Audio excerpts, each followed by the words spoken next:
Now we're going to show you how to put it back after you've brought the whole top back down.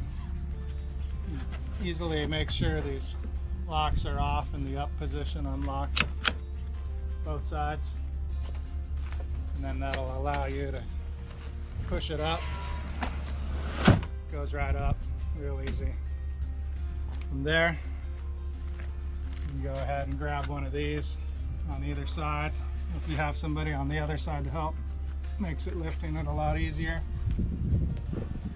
Pull it straight down, just like so. Then you come back under here, reattach these, both sides. Yeah, simple. Then you come back,